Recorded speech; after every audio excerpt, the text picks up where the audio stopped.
Hello all, welcome back to this course on digital accessibility. Today we will discuss about understanding disability and impact of bad accessibility examples. So just for a quick recap, what we discussed in the previous session was how accessibility can benefit industry and designers as well as engineers, why accessibility matters, and the key reasons surrounding it. In this session, we will try to understand disability and the impact of bad accessibility through some very interesting examples. When we talk about disability, I am sure you are aware that there are several types of limitations. It can be elderly people who have limited cognitive abilities, who may have limited visual abilities, who also may have reduced fine motor skills. It can be pertaining to children or young adults or people with other developmental cognitive disabilities or barriers such as dyslexia or ADHD. Even children who are still learning to read, for example, have certain kinds of limitations. Then we can also think about people coming from not so urban or maybe rural areas where there can be issues such as they are not as technologically educated or as tech savvy, or there may be language barriers pertaining to your application or product. Then your potential users can be foreign visitors. So again, there can be a language barrier in the usability of your product.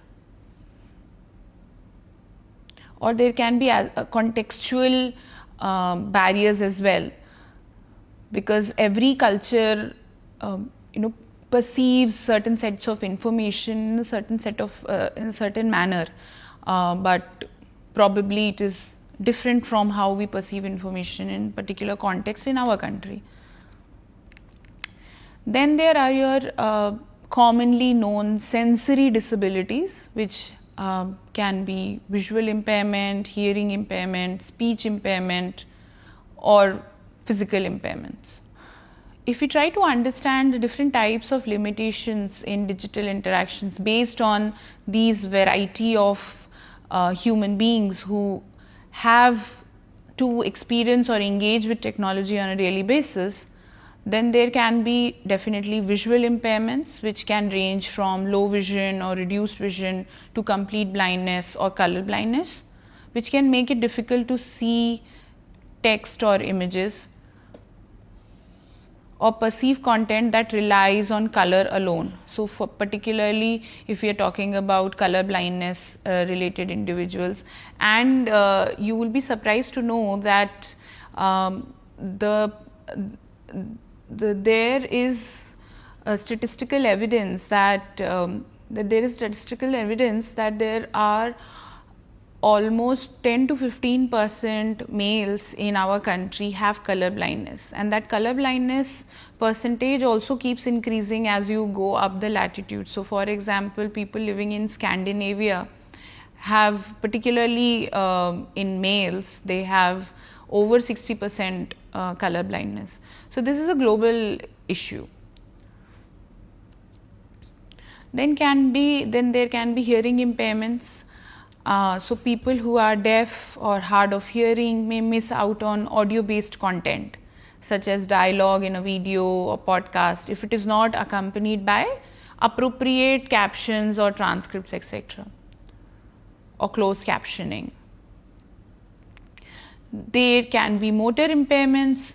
In this category, certain conditions that affect movement such as limited dexterity, this can be possible in people who are aging as well as people who have cerebral palsy or other such disabilities.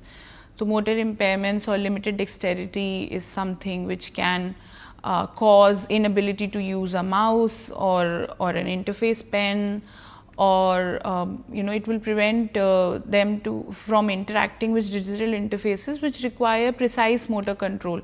So for example, pressing smaller buttons back to back, or selecting options from a drop down on a touch screen. So all of those, because all the options are very close together, then there is a chance that they can press something else by mistake. Then there can be cognitive disabilities, and these disabilities can impact a user's ability to understand complex information or follow intricate instructions, making it essential for digital content to be clear, simple and well structured. Dyslexia, autism spectrum, ADHD, etc. can be fallen under this category. So now we will try to understand what the disability and who is responsible for a hindrance-free interaction. So in the 1980s, disability was perceived as a personal attribute. So this is a definition of disability from World Health Organization manual. It says that in the context of health experience, a disability is any restriction or lack of ability resulting from an impairment to perform an activity in the manner or within the range considered normal for a human being. So basically, to summarize, the definition put the onus of the hindrance on the person with disability themselves. That is, that it is their problem that they are unable to access. However, now the disability definition with the World Health Manual has also changed and evolved, and now disability, and I am quoting, is not just a health problem, it is a complex phenomena reflecting the interaction between features of a person's body and features of the society in which he or she lives. That means disability is context dependent, and it is also a factor of external parameters. So now the onus is on engineers, designers, architects and policymakers to make the environment more suited for people with all kinds of hindrances, for them to access their environment, be included in the environment. So now disability is not seen as a personal attribute, a person's problem, rather it is now seen as a hindrance to effective interaction, right, rather than one person's limitation.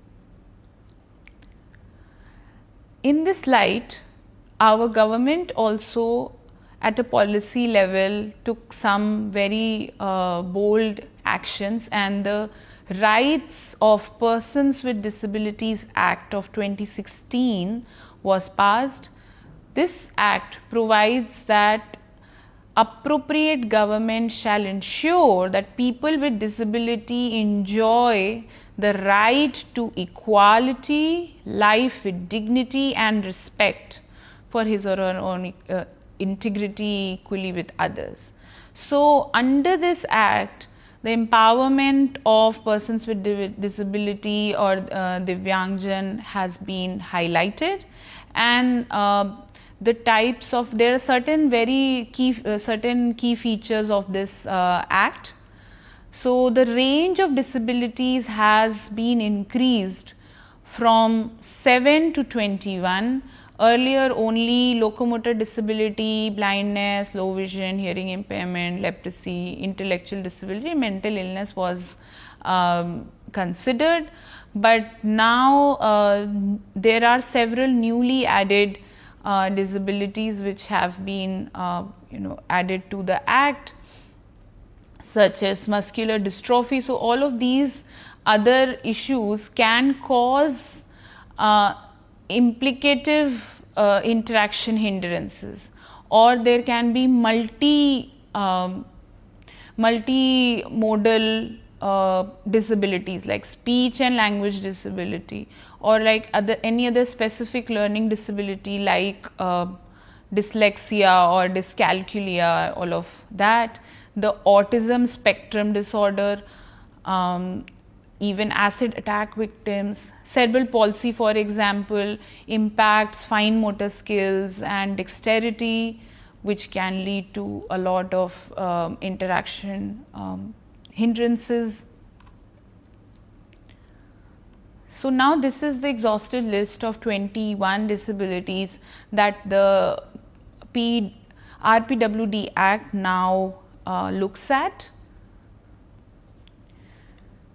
So we will now try to understand what kinds of interfaces actually result in bad accessibility, and what is the impact of overlooking accessibility on people who have all of these kinds of hindrances. So one is definitely limited access to information or your product. The other can be low quality user experience, which can lead to frustration and hence exclusion as a whole. There can be other business or financial impacts of it. So starting with loss of customers, so there can be a certain decline in your customer base because of inaccessible digital platforms. There can be legal ramifications. So there in many parts of the world, disability compliance is mandated, and in our country as well, it is becoming more and more strict, and the government has now mandated that, for example, all government bodies and all government websites have to be WCAG compliant or accessibility guidelines compliant. Otherwise, the organizations are fined. And the same is now extended by SEBI, which is the financial monitoring body of India.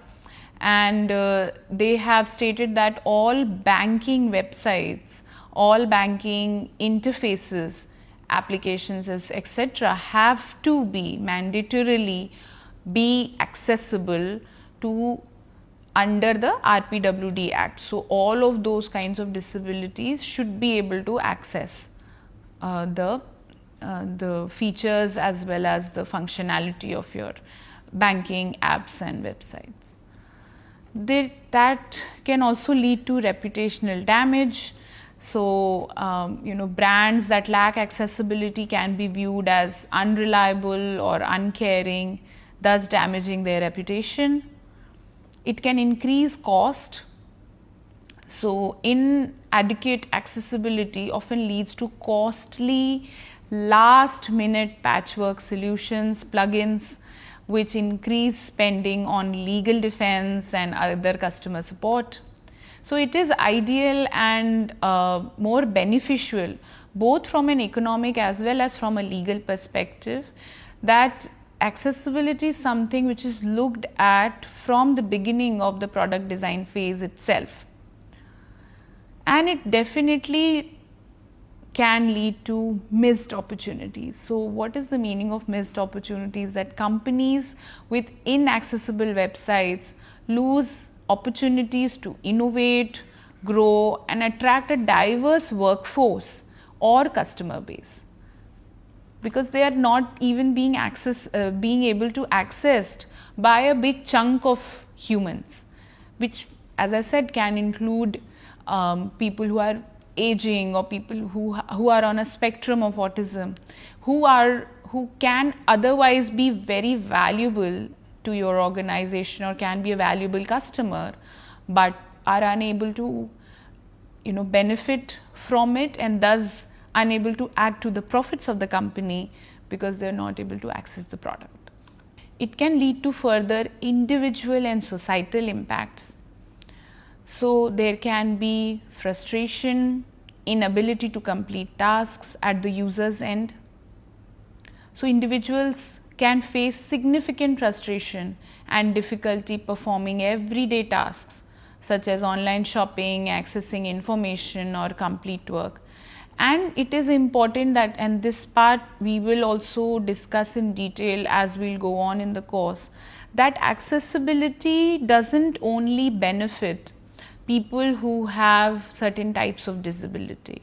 It also benefits people who are considered normal by ability standards, but there can be certain external factors because of which they may have limited abilities at the time of usage.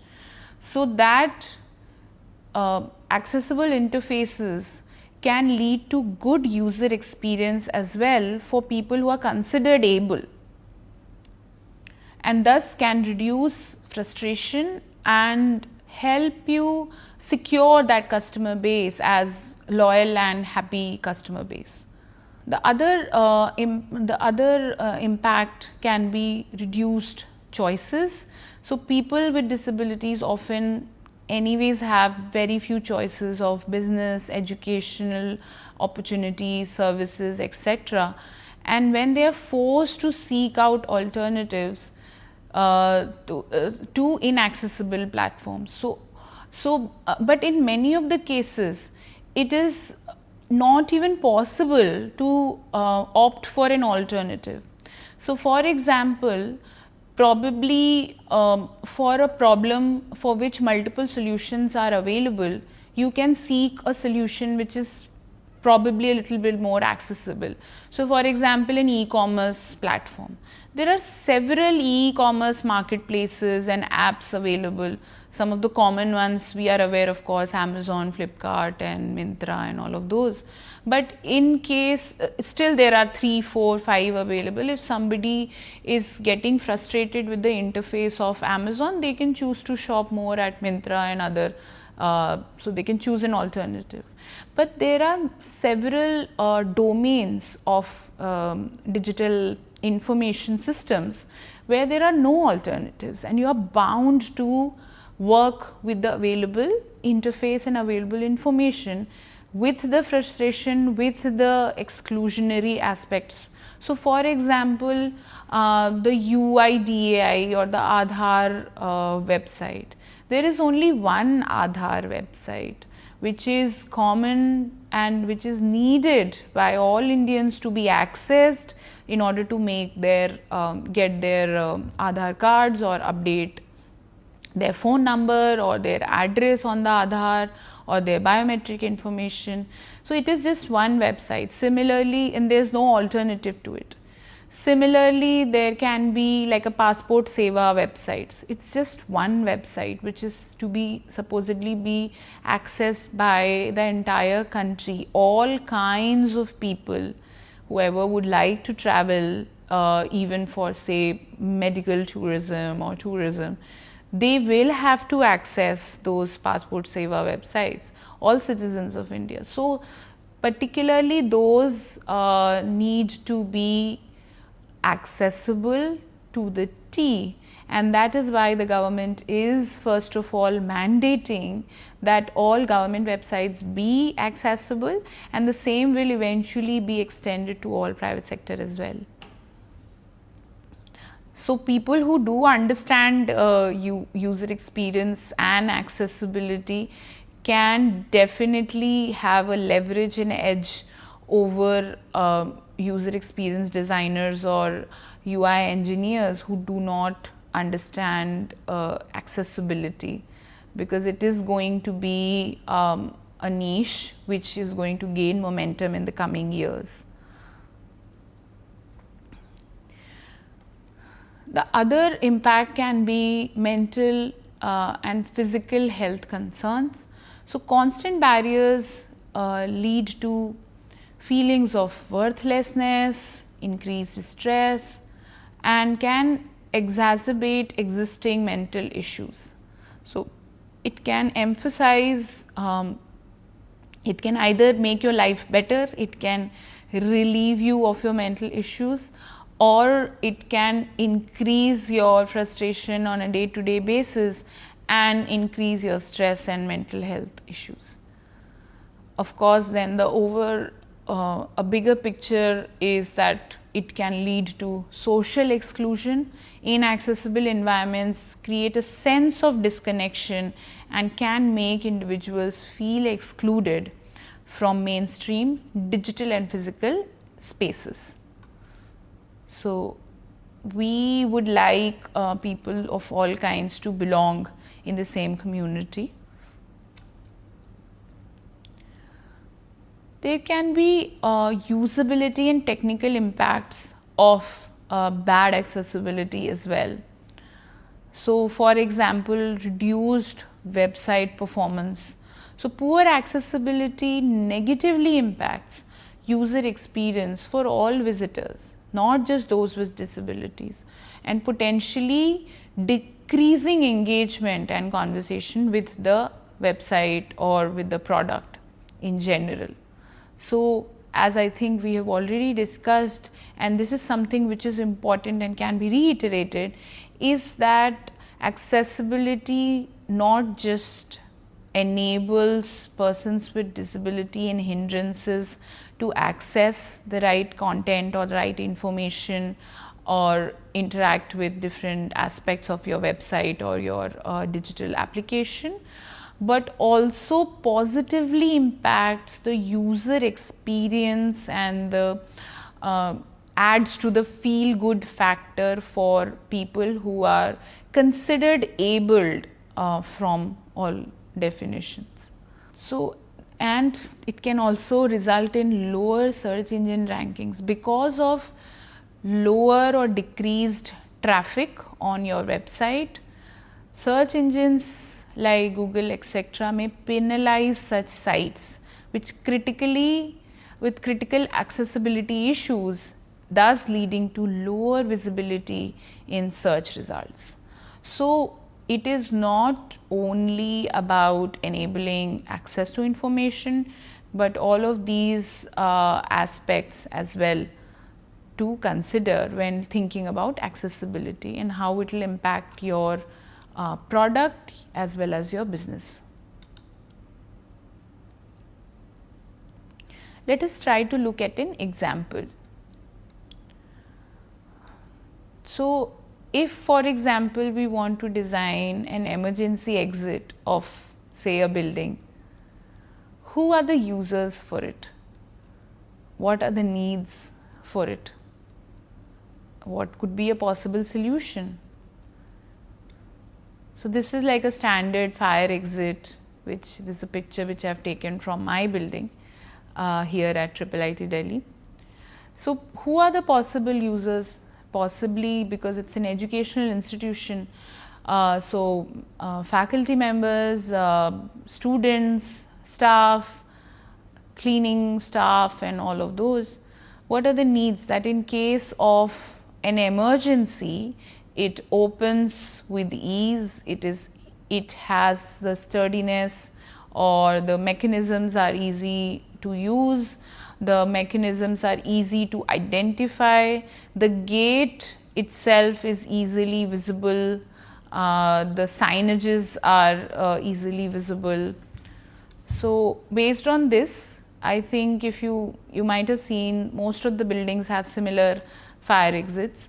So, and a lot of superficial and basic aspects have been considered in this solution, and this has become more of a standard solution.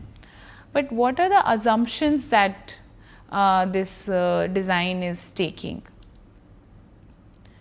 So, one of the biggest assumption that it is taking is that the signage which is put on the top, in case of a fire, all the smoke kind of rises on top near the ceiling, and this signage may be very difficult to even identify or locate the gate because it may not be visible in case of a real fire. So, one of that thing is a problem. In many of the buildings you might have seen that they also keep a neon light based LED based signage or indication, which adds to the visibility aspect. So, but this design is kind of assuming that it will be visible from a distance and locatable by people even in case of fire. So, which is probably not the case. then the height or the location of this handle or push bar also is at a certain position, and it assumes again that people who are most of the people will be able to reach this handle. So it is definitely overlooking children, or it is even overlooking people who might be crawling in the case of a fire, because we are told to, in a fire drill, we are many times told to kind of crawl on our feet to get away from the smoke which is gathered on the top half of the floor. So just so again, this is the same depiction. So for example, here is your handle. A child is unable to access it. A person who is on a wheelchair may not also be able to access it because it is a little small, it is not protruding long enough. People who are crawling because of the fire, in case of because of the smoke in case of a fire, may also not be able to access the handle. So only an adult who is standing upright may be able to access the handle, which is something that the design is assuming that the human with supposedly who is also able is able to, his abilities are always working. So this is called an ability bias. So when we design, we establish some strength and abilities of a potential user, and we also assume that all those abilities are fully enabled at all times, thus creating that the potential to ignore much of the range of humanity. So if we don't assume that this adult will be upright at all times, so any design which can cater to this height or a lower strength or shorter, can also help a shorter person or person with a limited strength, who can also be a child. So that understanding and that stepping away from ability bias is something that can help us design in a more inclusive manner. So often it is more relevant to design for the smallest, the tallest or the weakest person, and designing to exclude the extreme users also benefits the great majority of users. So for example, now if we look at improved design where there is also light based signifiers at the bottom, on the bar and probably the door itself, and the bar is vertically located so that it can be pressed from varying heights. So an adult who is upright can also use it, a child, person who is disabled, or person who is crawling can also access the handle. Of course, there can be other additional measures such as electronic doors with button. So even the strength part is reduced even more, that a button can be pressed and the gate opens automatically. But manual mechanisms are also needed to be in place, because many a times in case of a fire, the electronic systems stop working. So the idea here is that we as designers and engineers have to try to step away from the ability bias. So as I said that whenever we look at a target population, and even if we are saying that that target population is not really blind or is not really amputated, they can walk, they can see, they can hear, but assuming that all of such abilities will be functional at all times is also something not wise. And the other physical characteristics of people may also vary, right? Their strength may be compromised, they may be injured, they may be concocted. They may be their eyesight may be compromised because of the smoke. You are unable to see clearly. So assuming that a person who is sighted can also see at all times is something which we are which is called ability bias, just to reiterate. And in order to come up with more inclusive and universal products, the first step is to step away from ability biases. So there are some more examples. So for example, I'm sure all of you might have tried to use your smartphone in broad daylight, and many times it is not visible. Most of the screen items or various parts of the interface of the screen are not clearly visible because of the bright sun. And the phrase blinded by the sun basically comes into existence here. And here also this person, the user, may not be blind permanently, but because of this situation and because of this hindrance in interaction, they are unable to use it. Because of these external aspects, they are unable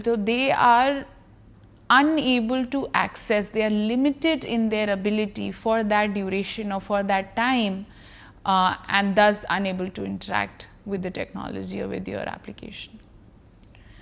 Another interesting use case can be that you are wearing a cast, your hand is broken, but you have to do your chores, you have to cook your food, or you have to wash your dishes, which is mostly a two-hand job.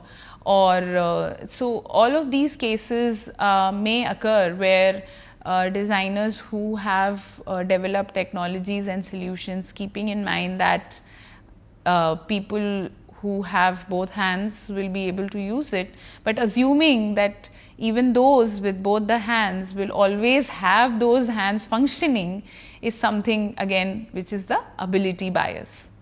So to summarize, in today's session we tried to understand about disability and its evolved definition, the various types of disabilities, the Rights of Persons with Disabilities Act of 2016.